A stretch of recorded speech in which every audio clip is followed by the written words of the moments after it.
Le numérique a fait irruption dans l'économie comme partout ailleurs, et l'objectif, ça a été, comme pour les révolutions industrielles avant, de rendre le travail plus productif, donc de pouvoir améliorer la richesse et répondre de plus en plus aux besoins des consommateurs. La seule chose, c'est que ça s'est déployé à une vitesse qui était vertigineuse, ce qui fait qu'en fait, il a fallu s'adapter de façon extrêmement rapide à l'évolution de la société, et il a fallu modifier, transformer les marchés compte tenu du développement du numérique, sachant qu'en plus, on a sur les marchés la prise en compte de la concurrence, et donc il y a une espèce de course à l'innovation. Donc quand il y a de nouveaux procédés qui sortent, il y a le fait de savoir qui sera capable le plus rapidement d'en tirer profit, et donc c'est souvent ces entreprises-là qui deviennent leaders sur certains marchés. On l'a vu énormément avec les GAFAM, et finalement, là, la question se pose, on a un énorme point d'interrogation sur l'exploitation de l'intelligence artificielle. Donc on a certaines entreprises qui sont déjà en train de sortir un petit peu du lot, alors sans aller dans le détail, mais on peut bien sûr citer ChatGPT, on a Canva qui est en train de sortir toute une gamme intelligence artificielle, vous avez Copilot pour Windows, vous avez Perplexity, etc. Donc vous avez certains noms, en fait, qu'on commence à voir partout pour l'intelligence artificielle, et donc qui vont être aussi un tournant sur le fonctionnement des entreprises, et donc qui rentrent dans ce sujet-là. Ça veut déjà dire qu'on est sur un sujet qui est extrêmement d'actualité, et qui en plus de ça va sans doute pousser encore un petit peu le raisonnement plus loin dans les prochains mois, dans les prochaines années. Il faut comprendre aussi que ça fait changer un petit peu le paradigme, c'est-à-dire que on était un sujet d'économie, dans le sens où on était consommateur, l'objectif c'était de nous satisfaire. Avec l'avènement du numérique et la guerre de l'attention qui va avec, on devient un objet d'économie, puisqu'en fait, on devient, alors soit nos données, soit l'information sur nos comportements, etc. Ça devient un produit qui est valorisable sur le marché, donc on en parlera un petit peu plus en détail, mais c'est vrai qu'il faut toujours se poser un petit peu la question quand vous avez des choses qui sont complètement gratuites, où il n'y a rien à payer pour l'utilisation de certains services, ça veut sans doute dire que le produit derrière, c'est vous. Alors d'un point de vue positif, il faut se rendre compte que c'est une période qui est extrêmement créative, puisque vous avez plein de choses qui émergent, donc c'est un vrai bouillonnement pour le coup de créativité, donc ça c'est extrêmement satisfaisant, ça fait jaillir plein d'idées, vous avez des innovations qui explosent, donc sur ce sujet-là, en fait, on est sur une situation qui est complètement inédite, puisqu'il y a tout à inventer et que ça va pour le coup extrêmement vite. Le gros avantage, c'est que tout devient accessible et à tout le monde. Donc en fait, là où avant, même au niveau du monde du travail, on avait un fonctionnement qui était très reproductible, notamment d'un point de vue social. Alors, c'est pas pour le coup une opinion personnelle, mais vous avez énormément d'études qui disent que c'est difficile de sortir de son fonctionnement social. On a le sentiment, et il y a des études qui commencent à sortir sur le sujet, que l'avènement du numérique va permettre d'ouvrir en fait un certain nombre de portes et de faire tomber les plafonds de verre. La question c'est comment, etc.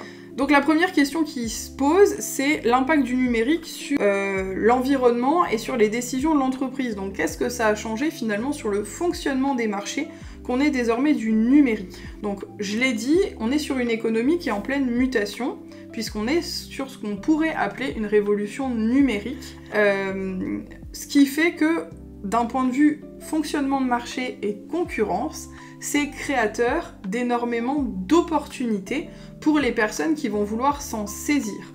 Donc ça veut dire que le digital va permettre à des entreprises soit de se développer de façon énorme grâce au digital, soit certaines entreprises ont émergé ou ont été créées issues du digital en fait, n'existaient pas avant. Le premier point, c'est que le numérique va bouleverser un premier système qui est le système d'accès à l'information, c'est-à-dire que de toute façon, quel que soit le fonctionnement du système, il faut partir à la pêche aux informations pour pouvoir répondre aux besoins du consommateur, analyser son environnement, etc. Là maintenant, on est sur un système qui est différent, puisqu'en fait on part d'une information qui était rare et difficile à dénicher, à une information qui est illimitée. On parle d'ailleurs d'infobésité, donc où l'enjeu n'est plus la collecte et la capacité à récupérer de l'information, mais où on est sur une capacité à traiter l'information et à être capable de s'y retrouver dans la multitude des informations qui vous sont proposées. Donc à un autre premier niveau, donc la collecte de l'information, comment je fais pour traiter l'information en temps réel, ce qui est impossible, mais quasi en temps réel, pour pouvoir m'adapter en fait à mon environnement et répondre au maximum aux besoins de mes autres aspects, le fait que le numérique va venir bouleverser complètement le fonctionnement du travail, puisqu'en fait ça va venir remettre en cause, complètement chambouler, anéantir, exploser, ce que vous voulez, tous les processus qu'il y avait, qui étaient classiques en entreprise, et qui vont devoir désormais intégrer le numérique. On va avoir de plus en plus des données qui sont dématérialisées, donc ça vous avez peut-être peu, mais en tout cas moi je l'ai connu, j'ai connu énormément cette vague de numérisation des données, donc où en fait dans les entreprises vous aviez des jobs étudiants qui consistaient à numériser, scanner la totalité des données qui leur étaient avant en format papier, donc en fait il y a eu déjà cette transition-là. Donc là si je parle par exemple de jobs étudiants, ça a fait naître un certain nombre de nouveaux métiers qui étaient simplement le fait d'alimenter la base de données, ce qui n'existait pas avant, puisqu'avant il y avait une fonction qui était simplement le fait de faire de l'archivage papier, et où là on était sur de la gestion électronique des données, donc où il y a éventuellement tout un travail de centralisation, comment je rentre les données, est-ce que j'inclus des mots-clés pour pouvoir les retrouver plus facilement, donc il y a une stratégie en fait par rapport au numérique. Donc dans ce cadre-là, vous avez la naissance de ce qu'on appelle là maintenant le système d'information. Alors il existait déjà avant, mais il a été bouleversé, puisqu'il intègre désormais le numérique. Donc le système d'information, ça va être tous les éléments technologiques, humains, et matériels qui vont permettre en fait de gérer l'information. Donc il y a plusieurs fonctions, il y a le fait de collecter, traiter, stocker, diffuser l'information, ça c'est les fonctions d'un système d'information, mais du coup la bonne gestion d'un système d'information, ça devient un facteur clé de succès, donc vraiment un élément concurrentiel par rapport aux autres entreprises, ce qui n'était pas le cas avant. Avoir un bon dossier archivé, c'est pas ça qui modifiait de façon considérable le fonctionnement des entreprises. Là, le fait d'avoir une vraie stratégie sur le système d'information, ça vous permet de gagner du temps dans un fonctionnement de marché qui va extrêmement vite, donc c'est hyper important. Donc sur le système d'information, on a vu déjà une évolution, puisque dans un premier temps, on avait des modules qui étaient complètement indépendant, où en fait vous aviez le module de la compta, le module marketing, le module ressources humaines qui étaient indépendants. Donc la difficulté que ça pouvait apporter, c'est que du coup les bases de données n'étaient pas reliées et donc vous pouviez avoir des informations qui étaient différentes pour les mêmes personnes selon les bases de données. Donc imaginons que vous aviez le service marketing, le service comptable, vous aviez les mêmes clients, bah en fait vous aviez l'information dans l'un des deux que le client avait changé d'adresse et c'était pas mis à jour partout. Problème à un moment quand il faut demander une relance comptable et que vous savez pas que la personne a changé d'adresse. Donc là on voit bien le problème que ça peut poser, la conséquence derrière c'est que du coup on a créé des bases de données qui sont reliées entre elles, donc on appelle ça des progiciels de gestion intégrés, donc c'est un ensemble de logiciels où on va avoir une base de données qui est commune, donc ça permet à la fois de gagner du temps et du coup de gagner en efficacité, puisque vous avez plusieurs vérifications de l'information et donc des mises à jour qui sont beaucoup plus efficaces. Au niveau du fonctionnement, la création de cette base de données et cette volonté ce besoin finalement de numérisation a modifié aussi, et alors le Covid a été un accélérateur monumental, a modifié aussi les enjeux au niveau du travail, puisque on a accès à la totalité du contenu de son entreprise en étant hors entreprise. Donc en fait, avant, ça nous permettait, quand on était en déplacement, d'avoir accès à nos bases de données, à nos documents, donc ça c'était aussi un gain de temps, un gain d'efficacité. Et puis le télétravail, le Covid est arrivé par là, avec un télétravail qui a explosé par nécessité, et donc qui a réinterrogé, et qui est devenu finalement une énorme source d'opportunités.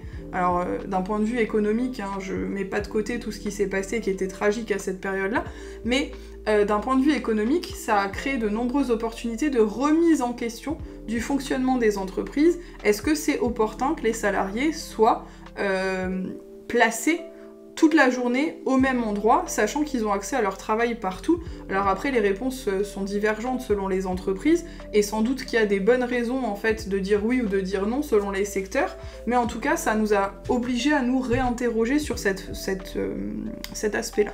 Qu'est-ce que ça change en fait de réfléchir en termes de locaux et de télétravail ? Le fait d'avoir accès à sa base de données partout, ça réinterroge aussi sur les énormes bâtiments que vous avez et qui coûtent extrêmement cher pour les entreprises de vouloir se placer à des endroits qui sont des places de marché, donc où ils sont censés être visibles. Donc là je parle des grandes villes, bien évidemment, et des places fortes en fait en termes d'économie, où c'est important d'avoir sa société avec son enseigne qui est placée à tel endroit.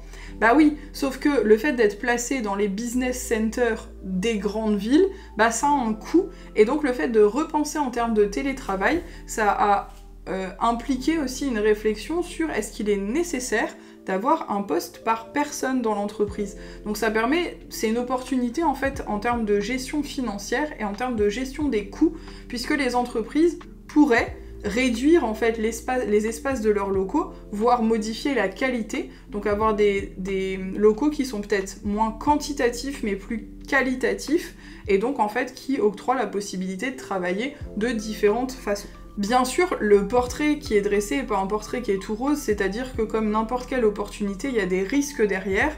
Sur le côté télétravail notamment, vous avez des risques de perte de liens social et humain, qui est un gros problème au niveau du fonctionnement de l'entreprise, puisque j'aime bien prendre cet exemple-là. Une entreprise, c'est comme un géant qui est constitué de tous les individus qui y travaillent. Le problème, c'est que si les individus y travaillent chacun de chez eux, le géant, à un moment, il a du mal en fait à fonctionner correctement. Donc vous allez avoir un bras qui va d'un côté, un autre qui va en l'air, une jambe qui part en arrière, une jambe qui part en avant. Ça risque de perdre en efficacité. Maintenant, au niveau de l'IA, qu'est-ce que ça implique ? Alors l'IA fait peur, mais l'IA est une opportunité, un peu comme toutes les révolutions qu'on a eues précédemment. Donc l'industrialisation, ça a été le cas, le numérique, ça a été le cas, Wikipédia, ça a été le cas, et là maintenant on a l'intelligence artificielle. Donc en fait on a deux volets. Le premier, c'est de dire l'IA peut nous remplacer dans de nombreux secteurs, donc on va être remplacé partout. Qu'est-ce qu'on va faire des humains qui ne travaillent pas ? Oui, mais en fait il y a d'autres courants qui disent finalement, comme pour n'importe quelle transformation sociétale, l'intelligence artificielle va venir remplacer effectivement sur certains pans d'activité. Pour autant, ça ne veut pas dire que l'humain ne sera pas nécessaire, c'est juste que ça va venir transformer le marché du travail, et donc il va falloir créer de nouveaux métiers qui vont répondre aux nouveaux besoins. Ça a une incidence quand même derrière, notamment de mon point de vue, c'est-à-dire que le temps de formation est un temps long, donc en fait le temps de créer des formations, de les expérimenter, de les mettre à jour sur un secteur d'activité qui fonctionne extrêmement vite, c'est un petit peu compliqué de s'adapter en fait en temps réel aux besoins du marché. Si je parle d'économie pure et donc cette fois-ci de commerce, au niveau du commerce, quel a été l'impact du numérique ? La première chose, c'est qu'on a vu fleurir les sites de vente en ligne, donc on parle là de e-commerce. Donc finalement, vous avez maintenant des entreprises qui ne vendent plus qu'en ligne et qui n'ont plus du tout de boutique. Et vous avez aussi tout ce qui est application mobile, donc là on parle de m-commerce. Alors à savoir quand même que je nuance un tout petit peu le propos, on a certaines entreprises qui avaient fait du tout en ligne et qui ont recréé des espaces puisqu'ils se sont rendus compte que la clientèle avait quand même besoin de contact, mais pour autant ça existe, vous avez de nombreuses entreprises qui n'existent qu'en ligne. Grâce à ça, un producteur va pouvoir vendre directement au consommateur puisqu'il n'a plus besoin de distributeurs et de boutiques pour pouvoir transmettre, vendre, mettre en valeur les produits. On parle du coup d'un système de désintermédiation, donc ça veut dire qu'il y aura moins d'intermédiaires. On enlève les intermédiaires entre le producteur et le consommateur, puisque le producteur va pouvoir vendre en direct. Vous avez une démarche identique pour tout ce qui est non marchand, puisque de plus en plus, pour tout ce qui est formalité administrative, vous n'avez plus de contact avec quelqu'un qui réceptionne votre demande et qui transfère la demande. Vous faites directement vos demandes en ligne via un site qui sont traitées, vous avez votre réponse en direct. Ça a un impact en fait, puisque ça rend le client de plus en plus actif dans le processus de consommation, puisqu'il va pouvoir donner son avis, recommander éventuellement les produits, et il va même pouvoir être associé au processus de production, puisqu'on va avoir de plus en plus de personnalisation qui est possible, que ce soit sur des petits ou des gros produits. Donc vous avez la personnalisation sur les voitures, vous allez pouvoir choisir davantage la couleur, etc., les options de façon beaucoup plus intuitive et rapide. Et vous avez aussi tout ce qui est personnalisation sur les petits produits. Donc vous avez une base qui est standardisée, vous allez pouvoir ajouter votre prénom, un logo, un truc, ce qui fait que vous avez même des entreprises qui naissent avec des standards en termes de produits. Donc vous avez des t-shirts et vous allez pouvoir simplement indiquer dessus soit des messages particuliers, soit rajouter votre propre logo quand vous êtes en création d'entreprise par exemple. Du point de vue entreprise, la dématérialisation, on l'a dit, comme ça offre des opportunités, ça veut dire que ça va faire grossir les possibilités pour d'autres intervenants qui avaient peut-être pas la possibilité matérielle d'avoir des locaux ou financière, et donc on va se retrouver avec ce qu'on appelle des pure players, donc c'est-à-dire des entreprises qui sont exclusivement en ligne. Ça va donc générer davantage de concurrence pour les entreprises qui vont devoir non seulement avoir leurs concurrents physiques, mais aussi ces entreprises qui sont purement en ligne et qui ont de fait beaucoup moins de coûts en termes de fonctionnement et qui donc seraient, ou pourraient être en tout cas, beaucoup plus compétitifs. Ça a une incidence aussi, c'est-à-dire que comme on arrive à fonctionner par le numérique et que vous n'avez pas besoin d'avoir un local pour pouvoir proposer votre activité, on a une explosion aussi des activités de freelance, ce qui est bien normal, c'est-à-dire que on s'est rendu compte qu'on pouvait mettre à disposition des autres ces différentes compétences sans avoir rien à disposition d'autre qu'un ordinateur, et donc voilà, on voit exploser ce type de contrat. Par contre, vous avez une complexité qui est liée au numérique, qui va parfois nécessiter de réintroduire des intermédiaires, mais en fait avec d'autres objectifs, d'autres tâches à réaliser. On parle de réintermédiation ou d'ubérisation. En fait, vous avez des intermédiaires classiques qui étaient avant les distributeurs, qui vont être remplacés par des intermédiaires qui sont exclusivement issus du digital, et qui vont en fait gérer les contraintes qui sont liées au digital. Si je vais plus loin, on consomme désormais davantage des produits digitaux, donc ça a aussi un impact d'un point de vue juridique sur notre vision de la consommation, puisqu'avant on était sur une consommation de la propriété, où vous achetiez pour détenir, et où là davantage on est sur une consommation d'usage. Donc par exemple toutes les plateformes de vidéos, vous avez accès à un catalogue, en revanche les vidéos vous appartiennent pas, donc on est davantage sur une économie et une consommation d'usage. De la même manière, du coup, c'est une consommation qui est aussi plus collaborative, puisque vous avez de plus en plus des partages. Vous partagez votre playlist Spotify, etc. Donc on a des choses qui sont plus collaboratives. On a aussi justement des mises à disposition de les échanges entre voisins par exemple proposent petits travaux de bricolage contre jardinage ou contre garde de vos animaux. Donc on est sur une économie qui est beaucoup plus collaborative. Toujours dans cette idée-là, on a l'essor du numérique qui a du coup créé de nouveaux systèmes économiques, en fait des modèles économiques d'entreprise, donc en fait des business models qui sont différents de ce qui existait avant. Je vais vous en parler de quelques-uns. Le premier, vous avez un financement par un tiers, donc par exemple le financement par les publicités, où finalement le consommateur n'est pas celui qui paye, c'est d'autres entités qui vont payer pour l'utilisation de la visibilité. Vous avez aussi le format freemium, qui est un format qui est très plébiscité en ce moment, avec deux volets, une base qui est gratuite et une partie accès premium qui vous donne accès à d'autres fonctionnalités. Ça vous permet dans un premier temps de tester le produit et ensuite finalement d'acheter que si vous êtes déjà convaincu. Donc ça a ce gros avantage là de pas acheter et d'être déçu derrière, donc ça fidélise en fait davantage la clientèle. Ensuite vous avez un modèle qui s'appelle le free-to-play qui est très en vogue dans le monde du jeu vidéo, c'est-à-dire que le jeu initial est gratuit. En revanche, vous avez des micro-achats au fur et à mesure pour pouvoir avoir des personnages particuliers, des accès à des quêtes en plus, des mini-jeux, des machins. Donc ça, du coup, ça fonctionne aussi très bien dans ce secteur-là. Et le dernier, c'est ce qu'on appelle le yield management. C'est les variations de tarifs, en fait, en fonction des périodes de forte affluence et de besoin. En gros, c'est une adaptation au niveau des tarifs de l'offre et de la demande. Donc vous voyez ça par exemple dans les hôtels, dans les agences de voyage, sur les billets d'avion. Donc en fait en fonction du taux de remplissage des avions et de la demande à ce moment-là, vous allez avoir des tarifs qui varient à la hausse ou à la baisse. Donc c'est pour ça que vous avez des fois des offres de dernière minute avec des tarifs ultra compétitifs, etc. Si vous voulez plusieurs exemples de yield management, vous pouvez les voir dans les autres vidéos qui sont dans la série Tu crois que, où on en parle un petit peu sur notamment les fonctionnements de livraison à domicile pour la nourriture et aussi sur tout ce qui est agence de voyage, enfin gestion des vacances, etc. Simplement pour terminer, donc la dématérialisation, on l'a vu, globalement ça présente de nombreux avantages en termes de coûts, d'opportunités, de la circulation de l'information et du coup d'augmentation globale de la performance. La seule chose c'est que du coup forcément c'est associé à de nombreux enjeux qui sont soit réglementaires, donc comment est-ce qu'on adapte le droit à ces nouveaux types de contrats dématérialisés, et comment est-ce qu'on adapte la technique, donc notamment comment est-ce qu'on fait pour sécuriser tout ce qui est conservation des données, comment est-ce qu'on fait pour avoir une fiabilité des outils informatiques qui fait que quand on est en train de travailler, on n'a pas tout notre parc informatique qui saute, etc., etc. Donc là aussi, ça pose de nouvelles questions qu'il faut prendre en compte pour avoir un fonctionnement d'entreprise qui est performant. J'espère que j'ai été claire donc sur cette partie-là. Si vous voulez soit des exemples sur les différents modèles économiques issus du numérique, soit voilà, des explications sur des points particuliers, n'hésitez pas à les mettre en commentaire. À bientôt!